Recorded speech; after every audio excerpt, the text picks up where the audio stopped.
Yes ma'am. ಈಗ 35 to 40 ಅಂತಂದ್ರೇ ಮಕ್ಕಳಾಗಲ್ಲ ಅನ್ನುವಂಥದ್ದು. ಯಾಕಂತಂದರೆ ನೀವು ಸ್ಟಾರ್ಟಿಂಗೇ ಕೂಡ ಹೇಳಿದ್ರಿ ನನಗೆ, ಸಾಕಷ್ಟು ಜನ ನಾವು ಲೈಫ್ನ ಲೀಡ್ ಮಾಡ್ತಿರುವಂಥದ್ದಾಗಿರ್ಬೋದು, ವರ್ಕಿಂಗ್ ಅವರ್ಸ್ ಆಗಿರ್ಬೋದು, ಐ ಟಿ ಸೆಕ್ಟರಲ್ಲಿ ಆ ಸ್ಟ್ರೆಸ್ನ ತಗೊಳ್ತಿರ್ಬೇಕು ಅಂತಂದಾಗ ಮಕ್ಕಳಾಗುವಂಥ ಚಾನ್ಸಸ್ಸು ತುಂಬ ಕ್ಷೀಣಿಸ್ತಾ ಇದೆ. ಯಾಕಂತಂದರೆ ಹೆಣ್ಮಕ್ಳು ಮೊದಲೇ ಫುಡ್ ಕನ್ಸಂಪ್ಷನ್ ಮಾಡೋದ್ರಲ್ಲಿ ಜಂಕ್ ಫುಡ್ಗೆ ಅಡಿಕ್ಟ್ ಆಗ್ತಿದ್ದಾರೆ. ಅಂಥದ್ರಲ್ಲಿ ಹೆಲ್ತ್ ಕಡೆ ಕಾನ್ಸಂಟ್ರೇಷನ್ ಮಾಡ್ತಿಲ್ಲ ಆ್ಯಂಡ್ ಪ್ರಾಪರ್ ಎಕ್ಸಸೈಸ್ ಅನ್ನೋದು ಸಿಗ್ತಾ ಇಲ್ಲ.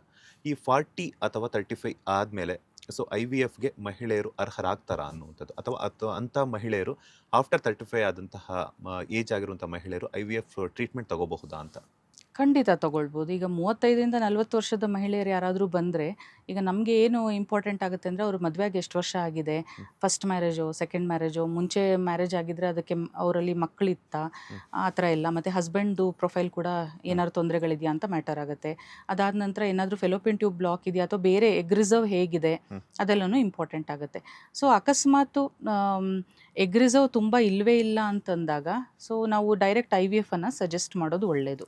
ಸೊ ಅವ್ರದ್ದೇ ಮೊಟ್ಟೆ ಉಪಯೋಗಿಸ್ಕೊಂಡು ಐ ವಿ ಎಫ್ ಮಾಡ್ಕೊಳ್ಳೋದಾದರೆ ಖಂಡಿತ ಮಾಡ್ಕೊಳ್ಬೋದು. ಅಕಸ್ಮಾತ್ ಎಗ್ ನಂಬರ್ಸ್ ಇಲ್ಲವೇ ಇಲ್ಲ, ಏನೂ ಇಲ್ಲವೇ ಇಲ್ಲ ಅಂತಂದಾಗ ಆವಾಗ ಡೋನರ್ದು ಎಗ್ಗು ಬೇಕಾಗ್ಬೋದು.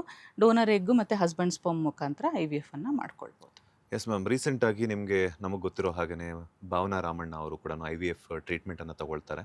ಸೊ ಅವಳಿ ಮತ್ತು ಜವಳಿ ಮಕ್ಕಳು ಆಗುತ್ತೆ ಅಂತ ಹೇಳ್ಬಿಟ್ಟು ಇನ್ಫಾರ್ಮೇಷನ್ ಇತ್ತು. ಸೊ ಅಂಥ ಒಂದು ಸಂದರ್ಭದಲ್ಲಿ ಏನಾಗುತ್ತೆ ಅಂತಂದರೆ, ಒಂದು ಮಗು ಮಾತ್ರ ಬದುಕುಳಿಯುತ್ತೆ, ಇನ್ನೊಂದು ಮಗು ಆ ಒಂದು ಡೆಲಿವರಿ ಸಂದರ್ಭದಲ್ಲಿನೋ ಡೆತ್ ಆಗುತ್ತೆ. ಈ ಟ್ವಿನ್ಸ್ ಆಗ್ತಾರ ಐ ವಿ ಎಫ್ ಅನ್ನುವಂಥದ್ದಕ್ಕೆ ಎಕ್ಸಾಂಪಲ್ ನಮ್ಗೆ ಸಿಕ್ಕಿದೆ, ಆಗಬಹುದು ಅಂತ. ಬಟ್ ಈ ಭಾವನಾ ರಾಮಣ್ಣ ಅವರ ಕೇಸಲ್ಲಿ ಆದಂಗೆ ಏನಾದರೂ ಮಗು ಡೆತ್ ಆಗೋದಕ್ಕೆ ಕಾರಣ ಏನು? ಟ್ವಿನ್ಸ್ ಆಗಿರ್ಬೋದು ಅಥವಾ ತ್ರಿವಳಿ ಮಕ್ಕಳಾಗುವಂಥದ್ದು ಸಂದರ್ಭದಲ್ಲಿ ಮಗು ಡೆತ್ ಆಗೋದಕ್ಕೆ ಏನಾದರೂ ಅವ್ರೇನಾದ್ರೂ ಫಾಲೋ ಮಾಡ್ತಿರುವಂಥ ಡಯಟಲ್ಲಿ ಚೇಂಜ್ ಆಗಿರುತ್ತಾ, ಅಥವಾ ಏನಾದ್ರೂ ಮಿಸ್ ಮ್ಯಾಚ್ ಆಗಿರುತ್ತಾ, ಅಥವಾ ಫುಡ್ಡಲ್ಲಿ ಆಗಿರ್ಬೋದು, ಅಥವಾ ಟ್ಯಾಬ್ಲೆಟ್ಸ್ ಅಥವಾ ಟ್ರೀಟ್ಮೆಂಟಲ್ಲಿ ಅಂತ? ಅವರದ್ದು ಏನು ತೊಂದರೆ ಆಯಿತು ಅಂತ ನನಗೆ ಗೊತ್ತಿಲ್ಲ. ಬಟ್ ಈಗ ಅವಳಿ ಮತ್ತು ತ್ರಿವಳಿಗಳು ಆಗೋ ಸಾಧ್ಯತೆ ಇರುತ್ತೆ ಐ ವಿ ಎಫ್ ಟ್ರೀಟ್ಮೆಂಟ್ನಲ್ಲಿ. ಬಟ್ 5-10% ಅಷ್ಟೇ ಇರುತ್ತೆ. ಅಂದರೆ ಈಗ ನಾರ್ಮಲ್ ಆಗಿ ಕನ್ಸೀವ್ ಆಗೋರ್ಗು ಅವಳಿ ತ್ರಿವಳಿ ಆಗೋ ಚಾನ್ಸಸ್ ಇರುತ್ತೆ. ಬಟ್ ಅದಕ್ಕಿಂತ ಒಂದು 5-10% ಐ ವಿ ಎಫ್ ಮಾಡಿದಾಗ ಜಾಸ್ತಿ ಇರುತ್ತೆ. ಬಟ್ ಈಗ ನಾವು ತುಂಬ ಟೆಕ್ನಾಲಜಿ ಅಡ್ವಾನ್ಸ್ ಆದಂಗೆ ಮುಂಚೆ ನಾವು ಹೆಚ್ಚಿಗೆ ಭ್ರೂಣವನ್ನು ವರ್ಗಾವಣೆ ಮಾಡ್ತಾ ಇದ್ವಿ, ಯಾಕಂದರೆ ಸಕ್ಸಸ್ ಬರಲಿ ಅಂತ ಹೇಳ್ಬಿಟ್ಟು. ಬಟ್ ಈಗ ಏನಾಗಿದೆ ಅಂತಂದರೆ, ನಮ್ಮ ಐ ವಿ ಎಫ್ ಟೆಕ್ನಾಲಜಿನಲ್ಲಿ ತುಂಬ ಮುಂದುವರೆದಂಗೆ ನಮ್ಮ ಲ್ಯಾಬ್ ಟೆಕ್ನಾಲಜಿ ಕೂಡ ತುಂಬ ಮುಂದುವರೆದಿದೆ. ಹಾಗಾಗಿ ಭ್ರೂಣದ ಕ್ವಾಲಿಟಿಗಳು ತುಂಬ ಚೆನ್ನಾಗಿರುತ್ತೆ. ಹಾಗಾಗಿ ನಾವು ಡೇ 5 ಎಂಬ್ರಿಯೋ ಟ್ರಾನ್ಸ್ಫರ್ ಮಾಡೋದಾದರೆ ನಾವು ಯೂಶಲಿ ಈಗ ಟ್ರೆಂಡ್ ಇರೋದೇನೆಂದರೆ ಸಿಂಗಲ್ ಎಂಬ್ರಿಯೋವನ್ನು ಟ್ರಾನ್ಸ್ಫರ್ ಮಾಡ್ತೀವಿ. ಸೊ ಸಿಂಗಲ್ ಎಂಬ್ರಿಯೋ ಟ್ರಾನ್ಸ್ಫರ್ ಮಾಡಿದಾಗ ಅವಳಿ ತ್ರಿವಳಿ ಆಗೋ ಚಾನ್ಸಸ್ ತುಂಬ ಕಡಿಮೆ. ಅದೇ ಡೇ 3 ಎಂಬ್ರಿಯೋನ ಟ್ರಾನ್ಸ್ಫರ್ ಮಾಡಿದಾಗ 2ರಿಂದ 3 ಎಂಬ್ರಿಯೋಸ್ನ ಟ್ರಾನ್ಸ್ಫರ್ ಮಾಡ್ತೀವಿ. ಆಗ ನಿಮಗೆ ಅವಳಿ ತ್ರಿವಳಿ ಆಗೋ ಚಾನ್ಸಸ್ ಇರುತ್ತೆ. ಸೊ ಈಗ ತ್ರಿವಳಿ ಆಯಿತು ಅಂತಂದರೆ ನಿಮಗೆ ಫೀಟಲ್ ರಿಡಕ್ಷನ್ ಅಂತ ಒಂದು ಪ್ರೊಸೀಜರ್ ಇರುತ್ತೆ. ಪ್ರೆಗ್ನೆಂಟ್ ಆದಮೇಲೆ 3 ಭ್ರೂಣವನ್ನು ನೀವು ಒಂದು ಸಣ್ಣ ಪ್ರೊಸೀಜರ್ ಮುಖಾಂತರ 2 ಭ್ರೂಣಕ್ಕೆ ಅದನ್ನು ರೆಡ್ಯೂಸ್ ಮಾಡ್ಕೊಳ್ಳುವಂಥ ಒಂದು ಆಪ್ಷನ್ ಇದೆ, ಸಣ್ಣ ಸರ್ಜರಿ ಮುಖಾಂತರ. ಸೊ ಆ ಟ್ವಿನ್ಸ್ ಇರುವಂಥದ್ದು, ಅದು ಯಾವ ರೀತಿ ಟ್ವಿನ್ಸ್ ಫಾರ್ಮೇಷನ್ ಆಗಿದೆ ಅನ್ನೋಂಥದ್ದು ಮ್ಯಾಟರ್ ಆಗುತ್ತೆ. ಈಗ ಒಂದೇ ಸ್ಯಾಕ್ನಲ್ಲಿ 2 ಅವಳಿಗಳು ಇದ್ದಾರೆ ಅಂತಂದರೆ ಆವಾಗ ಕಾಂಪ್ಲಿಕೇಶನ್ಸ್ ಜಾಸ್ತಿ ಆಗುತ್ತೆ. ಸೊ ಹೋಗ್ತಾ ಹೋಗ್ತಾ ಪ್ರೀಟರ್ಮ್ ಡೆಲಿವರಿಗಳು ಬೇಗ ಆಗುತ್ತೆ, 8 ತಿಂಗಳಿಗೇ ಹೆರಿಗೆ ಆಗೋಗುತ್ತೆ. ಆಮೇಲೆ ಒಂದೇ ಪ್ಲಾಸೆಂಟಾನ ಹಂಚ್ಕೊಳ್ಳೋದ್ರಿಂದ ಸೊ ಒಂದು ಮಗು ದಪ್ಪವಾಗಿ ಹುಟ್ಟುತ್ತೆ, ಇನ್ನೊಂದು ಮಗು ವೆಯ್ಟ್ ಲಾಸ್ ಆಗುತ್ತೆ, ಈ ಥರ ಎಲ್ಲ ಇರುತ್ತೆ. ಆಮೇಲೆ ವಾಟರ್ ಕಂಟೆಂಟಲ್ಲಿ ಸಮಸ್ಯೆಗಳಾಗುತ್ತೆ, ಹೀಗೆಲ್ಲ ತೊಂದರೆಗಳಾಗುತ್ತೆ. ಅದೇ 2 ಅವಳಿಗಳು ಬೇರೆ ಬೇರೆ ಸ್ಯಾಕ್ನಲ್ಲಿ ವಾಟರ್ ಬ್ಯಾಗಲ್ಲಿ ಇದ್ದಾಗ ಕಾಂಪ್ಲಿಕೇಶನ್ಸ್ ಅಷ್ಟೊಂದು ಹೆಚ್ಚಿಗೆ ಆಗೋದಿಲ್ಲ. ಯೂಶಲಿ ಒಂದು 8.5ರಿಂದ 9 ತಿಂಗಳವರೆಗೂ ಈ ಪ್ರೆಗ್ನೆನ್ಸಿ ಮುಂದೂಡ್ಬೋದು, ಯಾವುದೇ ರೀತಿಯ ತೊಂದರೆಗಳು ಆಗೋದಿಲ್ಲ. ಓಕೆ. ಈಗ ಒಂದಷ್ಟು ಸಮಸ್ಯೆಗಳ ಬಗ್ಗೆ ಹೇಳಿದ್ರಿ, ಅದನ್ನು ನಾವು ಪ್ರಾಬ್ಲಮ್ನ ಸಾಲ್ವ್ ಮಾಡ್ಕೋಬೇಕು ಅಂದಾಗ ಏನಾದರೂ ಮುಂಜಾಗ್ರತಾ ಕ್ರಮಗಳನ್ನು ತಗೋಬಹುದಾ ಅಂತ? ಮುಂಜಾಗ್ರತಾ ಕ್ರಮ ಒಳಗಡೆ ಅದು ಹೇಗೆ ಡಿವಿಷನ್ ಆಗುತ್ತೆ ಅನ್ನೋಂಥದ್ದು ಭ್ರೂಣ ಟ್ರಾನ್ಸ್ಫರ್ ಆದಮೇಲೆ ಅದು ಗೊತ್ತಾಗೋದಿಲ್ಲ. ಹಾಗಾಗಿ ನಮ್ಮ ಕೈಯಲ್ಲೂ ಇರೋದಿಲ್ಲ. ಸೊ ನಾವು ಅದು ಪ್ರಿಕಾಷನರಿಯಾಗಿ ಒಂದೇ ಸಿಂಗಲ್ ಎಂಬ್ರಿಯೋವನ್ನು ಟ್ರಾನ್ಸ್ಫರ್ ಮಾಡಿದ್ರೆ, ಸೊ ನೀವು ಆ ಪ್ರಿಕಾಷನನ್ನು ಮುಂಚೆನೇ ತೊಗೊಂಡ್ಬಿಟ್ಟು ಆ ತೊಂದರೆಗಳನ್ನು ಅವಾಯ್ಡ್ ಮಾಡ್ಕೋಬೋದು. ಇನ್ನು ಅದೇ ನಾನು ಹೇಳ್ದಂಗೆ 12ನೇ ವಾರ ಅಥವಾ 15ನೇ ವಾರದಲ್ಲಿ ನಿಮಗೆ ಫೀಟಲ್ ರಿಡಕ್ಷನ್ ಪ್ರೊಸೀಜರ್ ಬರುತ್ತೆ. ಅದರಿಂದನೂ ನೀವು ಈ ಸಮಸ್ಯೆಯನ್ನು ಬಗೆಹರಿಸ್ಕೊಳ್ಬೋದು. Yes ma'am. ಆಗಲೇ ಮಾತಾಡ್ತಾ ನೀವು ಹೇಳ್ತಾ ಇದ್ರಿ, ಪಿ ಸಿ ಓಡಿಗೆ ಬಂದಾಗ ಈ ಮೀಸೆ ಬೆಳೆಯುವಂಥದ್ದಾಗಿರ್ಬೋದು, ಬಿಯರ್ಡ್ ಬೆಳೆಯುವಂಥದ್ದಾಗಿರ್ಬೋದು ಹೆಣ್ಮಕ್ಳಲ್ಲಿ ಕಂಡುಬರುತ್ತೆ ಅನ್ನುವಂಥದ್ದು. ಈ ಐ ವಿ ಎಫ್ನಿಂದ ಲೈಂಗಿಕ ಸಮಸ್ಯೆ ಆಗಿರ್ಬೋದು, ಅಥವಾ ಮಾನಸಿಕ ಒತ್ತಡ ಅಥವಾ ದೈಹಿಕ ಪ್ರಾಬ್ಲಮ್ಸ್ ಏನಾದರೂ ಬರುತ್ತಾ ಹೆಣ್ಮಕ್ಳಿಗೆ ಅಂತ, ಅಥವಾ ಸೆಕ್ಷುವಲ್ ಪ್ರಾಬ್ಲಮ್ಸ್ ಏನಾದರೂ ಆಗುತ್ತಾ ಅಂತ? ಐ ವಿ ಎಫ್ನಿಂದ ಸೆಕ್ಷುವಲ್ ಪ್ರಾಬ್ಲಮ್ಸ್ ಬರೋದಿಲ್ಲ. ಸೊ ಆ್ಯಕ್ಚುಲಿ ಯಾರು ಬಂಜೆತನ ಇದೆ, ಯಾರು ಮಕ್ಕಳಾಗಲಿಕ್ಕೆ ಟ್ರೈ ಮಾಡ್ತಾ ಇರ್ತಾರೆ, ಸೊ ಅವರಿಗೆ ತುಂಬ ಅತಿಯಾದ ಸ್ಟ್ರೆಸ್ ಇರುತ್ತೆ, ಒತ್ತಡ ಇರುತ್ತೆ ಫ್ಯಾಮಿಲಿಯಿಂದ. ಆಮೇಲೆ ಬೇಗ ಮಗು ಆಗಬೇಕು ಟೆನ್ಷನ್ನು, ಆಮೇಲೆ ವರ್ಕಿಂಗ್ ವುಮೆನ್ ಇರೋದ್ರಿಂದ ಅವ್ರಿಗೆ ಅಲ್ಲಿ ಕರಿಯರ್ನು ಬ್ಯಾಲೆನ್ಸ್ ಮಾಡಬೇಕು, ಮತ್ತು ಇದನ್ನು ಕೂಡ ಲೀವ್ ಅಪ್ಲೈ ಮಾಡಿಕೊಂಡು ಟ್ರೀಟ್ಮೆಂಟ್ಸಿಗೆ ಬರಬೇಕು, ಆ ಒತ್ತಡ ಕೂಡ ಇರುತ್ತೆ. ಆಮೇಲೆ ಏನೋ ಹಸ್ಬೆಂಡ್ ವೈಫಲ್ಲಿ ಈಗೋ ಇಶ್ಯೂಸ್ ಕ್ಲಾಶಸ್ ಇರುತ್ತೆ. ನಿನ್ನಿಂದನೇ ಮಗು ಆಗಲಿಲ್ಲ ಅಂತ ಇಬ್ಬರೂ ಒಬ್ರನ್ನೊಬ್ರು ದೂಷಿಸ್ಕೊಳ್ಳೋದು, ಈ ಥರದ ತೊಂದರೆಗಳು, ಒತ್ತಡಗಳು ತುಂಬ ಇರುತ್ತೆ. ಸೊ ಅದನ್ನು ನಾವು ಕೌನ್ಸಿಲರ್ ಮುಖಾಂತರ ನಾವು ಅವರಿಗೆ ಒಂದು ಕೌನ್ಸಿಲಿಂಗನ್ನು ಕೊಟ್ಟು ಮೆಡಿಟೇಷನ್ನು ಈ ಥರ ಥೆರಪಿಗಳನ್ನು ಕೊಟ್ಟಾಗ ಆ ಒತ್ತಡವನ್ನು ನಾವು ಓವರ್ಕಮ್ ಮಾಡ್ಬೋದು.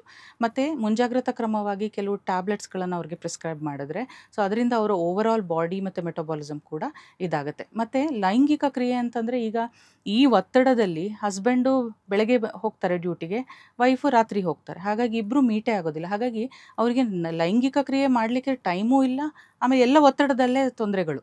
ಹಾಗಾಗಿ ಗಂಡಸರಲ್ಲಿ ಲೈಂಗಿಕ ದೌರ್ಬಲ್ಯ ಇವೆಲ್ಲನೂ ಕಾಣಿಸ್ಕೊಳ್ಳುತ್ತೆ. ಮತ್ತು ಹೆಂಗಸರಲ್ಲೂ ಕೂಡ ವೆಜೈನಿಸ್ಮಸ್ ಅಂತ ಹೇಳ್ತೀವಿ.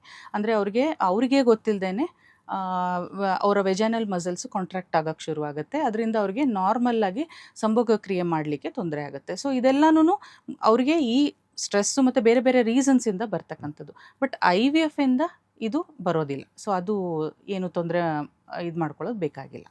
ಮ್ಯಾಮ್, ಈಗ ಒಂದು ಮಾತು ಹೇಳಿದ್ರೆ, ನಾವು ಲೈಫ್ನ ಲೀಡ್ ಮಾಡ್ತಿರುವಂಥದ್ದು ಹೆವಿ ಆದಂತಹ ಸ್ಟ್ರೆಸ್ಸಿಂದ ಅಂತ ಹೇಳ್ಬಿಟ್ಟು, ಆ ಸ್ಟ್ರೆಸ್ಸಿಂದ ನಾವು ಏನೂ ಕೂಡ ಕೆಲಸಗಳನ್ನ ಕಂಪ್ಲೀಟಾಗಿ ಮಾಡೋಕ್ಕಾಗ್ತಿಲ್ಲ. ಸೊ ಗಂಡ ಹೆಂಡ್ತಿ ಅಕ್ಕಪಕ್ಕ ಇದ್ರೂ ಕೂಡ ಮಾತನಾಡ್ಕೊಳ್ಳೋದಕ್ಕೂ ಅಂತ ಟೈಮ್ ಸಿಗ್ತಿಲ್ಲ. ಅಂಥ ಒಂದು ಸಂದರ್ಭದಲ್ಲಿ ಇನ್ನು ಅವರು ಸೆಕ್ಷುಯಲಿ ಒಂದಾಗಬೇಕು ಅಂದರೆ ತುಂಬ ಕಷ್ಟ ಆಗುತ್ತೆ. ಸೊ ಈ ಗಂಡು ಮಕ್ಕಳಲ್ಲಿ ಈ ಸ್ಪರ್ಮ್ ಕ್ವಾಲಿಟಿ ಅನ್ನೋದು ಈ IVFಗೆ ಅಂತ ಹೇಳ್ಬಿಟ್ಟು ಒಂದಷ್ಟು ಯುವತಿಯರು ಮೊಟ್ಟೆಗಳನ್ನು ಸಂಗ್ರಹಣೆ ಮಾಡಿದಾಗ ಈ ಗಂಡು ಮಕ್ಕಳ ಒಂದು ಸ್ಪರ್ಮ್ ಕ್ವಾಲಿಟಿ ಅನ್ನೋದು ಎಷ್ಟಿರಬೇಕು ಅಂಡ್ ಹಾಗೆಯೇ ಅವರ ಒಂದು ಹೆಲ್ತ್ ಯಾವ ರೀತಿ ಇರಬೇಕು ಅನ್ನುವಂಥದ್ದು. ಲೈಫ್ ಸ್ಟೈಲು ಹೆಣ್ಮಕ್ಳಿಗೆ ಮಾತ್ರ ಅಲ್ಲ, ಗಂಡು ಮಕ್ಳಿಗೂ ಕೂಡ ಅನ್ವಯ ಆಗುತ್ತೆ. ಸೊ ಅವರಿಗೂ 40 ವರ್ಷ ಮೇಲ್ಪಟ್ಟರೆ ಅವ್ರದ್ದು ಕೂಡ ಸ್ಪರ್ಮ್ ಎಬ್ನಾರ್ಮಲಿಟೀಸ್ ತುಂಬಾ ಜಾಸ್ತಿ ಆಗುತ್ತೆ. ಸೊ ಸ್ಪರ್ಮ್ಸು ಅಕಸ್ಮಾತ್ ವಾಲ್ಯೂಮ್ ಬರ್ದೇ ಇರ್ಬೋದು. ಆಮೇಲೆ ಅವರಿಗೆ ಎರೆಕ್ಷನ್ ಮತ್ತು ಇಜಾಕ್ಯುಲೇಷನ್ನಲ್ಲಿ ತೊಂದರೆಗಳಾಗುತ್ತೆ, ಲೈಂಗಿಕ ಕ್ರಿಯೆಯಲ್ಲಿ ತೊಂದರೆಗಳಾಗುತ್ತೆ. ಆಮೇಲೆ ಸ್ಟ್ರೆಸ್ಸು, ಅನ್ನೋಯಿಂಗ್ಲಿ ಅವರ ಹ್ಯಾಬಿಟ್ಸು, ಸ್ಮೋಕಿಂಗು, ಡ್ರಿಂಕ್ಸು, ಆಮೇಲೆ ಅವರ ಬೊಜ್ಜು, ತುಂಬ ಒಬೆಸಿಟಿ ಇರುತ್ತೆ. ಎಸ್ಪೆಷಲಿ ಸೆಂಟ್ರಲ್ ಒಬೆಸಿಟಿ ಅಂತ ಹೇಳ್ತೀವಿ. ಅಂದರೆ ಅವರ ಹೊಟ್ಟೆಯ ಭಾಗದಲ್ಲಿ ಶೇಖರಣೆ ಆಗುವಂತಹ ಕೊಬ್ಬು, ಇದರಿಂದಾಗಿ ತೊಂದರೆಗಳಾಗುತ್ತೆ. ಮತ್ತು ಕೆಲವೊಮ್ಮೆ ಡ್ರಗ್ಸ್ ಹ್ಯಾಬಿಟ್ ಇರ್ಬೋದು. ಆಮೇಲೆ ಈಗೆಲ್ಲ ತುಂಬ ಟ್ರೆಂಡ್ ಅಂದರೆ ಜಿಮ್ಗೆ ಹೋಗ್ತಾರೆ, ಜಿಮ್ ಸಪ್ಲಿಮೆಂಟ್ಸ್ ತೊಗೊಳ್ತಾರೆ. ಸೊ ಅದರಿಂದನೂ ಇಂಡೈರೆಕ್ಟ್ಲಿ ಅವರ ಸ್ಪರ್ಮ್ ಎಬ್ನಾರ್ಮ್ಯಾಲಿಟೀಸು ಜಾಸ್ತಿ ಆಗ್ಬೋದು. ಆಮೇಲೆ ಅತಿಯಾದ ವರ್ಕೌಟ್ ಜಿಮ್ನಲ್ಲಿ, ಇದರಿಂದ ಕೂಡ ಮಸಲ್ಸ್ ಫೆಟಿಗ್ ಆಗುತ್ತೆ, ಆಮೇಲೆ ತೊಂದರೆಗಳಾಗುತ್ತೆ. ಹಾಗಾಗಿ ಅತಿಯಾಗಿ ಏನು ಮಾಡ್ಬೋದು, ಎಲ್ಲನೂ ಮಾಡರೇಷನಲ್ಲಿ ಮಾಡಿದರೆ ಒಳ್ಳೆಯದು. ಸೊ ಅದು ಕೂಡ ಸ್ಪರ್ಮ್ DFI ಅಂತ ಹೇಳ್ತೀವಿ. ಸೊ DNA ಫ್ರಾಗ್ಮೆಂಟೇಷನ್ ಅಂದರೆ ಸ್ಪರ್ಮ್ದು DNA ಬ್ರೇಕ್ ಆಗೋಕ್ಕೆ ಶುರುವಾಗುತ್ತೆ. ಸೊ ಈ ಥರ ಎಲ್ಲ ತೊಂದರೆಗಳು ಸ್ಟಾರ್ಟ್ ಆಗುತ್ತೆ. ಸೊ ಅವ್ರಿಗೆ ಸ್ಪರ್ಮ್ ನಾರ್ಮಲ್ ಆಗಿದೆ, ಹೆಲ್ದಿ ಆಗಿದೆ ಅನ್ನೋದಕ್ಕೆ ಅಟ್ಲೀಸ್ಟ್ ಕ್ವಾಂಟಿಟಿ 1 ml ಇರಬೇಕು. ಅಟ್ಲೀಸ್ಟ್ ಒಂದು 16 ಮಿಲಿಯನ್ ಮೇಲೆ ಇರಬೇಕು ಅವ್ರು ಕೊಟ್ಟಂಥ ಸ್ಯಾಂಪಲ್ನಲ್ಲಿ. ಆಮೇಲೆ ಒಂದು ಮೊಟಿಲಿಟಿ ಅಟ್ಲೀಸ್ಟ್ ಒಂದು 42% ಮೇಲೆ ಇರಬೇಕು. ಮತ್ತು ಪ್ರೋಗ್ರೆಸಿವ್ ಮೊಟಿಲಿಟಿ ಅಟ್ಲೀಸ್ಟ್ 40% ಮೇಲೆ ಇರಬೇಕು. ಮತ್ತು ನಾರ್ಮಲ್ ಫಾರ್ಮ್ಸ್ ಅಂತಂದರೆ ಅದಕ್ಕೆ ತಲೆ, ಬಾಡಿ ಮತ್ತು ಬಾಲ ಇರುತ್ತೆ, ಅದು 4% ಮೇಲೆ ಇರಬೇಕು. ಸೊ ಹೀಗಿದ್ರೆ ಅದು ನಾರ್ಮಲ್ ಸೆಮನ್ ಅಂತ ಅನ್ಸ್ಕೊಳ್ಳುತ್ತೆ. ಲೇಟೆಸ್ಟ್ ಹಾಗೂ ಇಂಟ್ರೆಸ್ಟಿಂಗ್ ಸುದ್ದಿಗಳಿಗಾಗಿ ಬಾಸ್ ಟಿವಿ ಕನ್ನಡ ಚಾನೆಲ್ನ ಸಬ್ಸ್ಕ್ರೈಬ್ ಮಾಡಿ. ಹಾಗೆಯೇ ಬೆಲ್ ಐಕಾನ್ ಪ್ರೆಸ್ ಮಾಡಿ. ಇದರ ಜೊತೆಗೆ ಫೇಸ್ಬುಕ್, ಇನ್ಸ್ಟಾಗ್ರಾಮ್, ಎಕ್ಸ್ನಲ್ಲೂ ಮಿಸ್ ಮಾಡದೆ ಫಾಲೋ ಮಾಡಿ.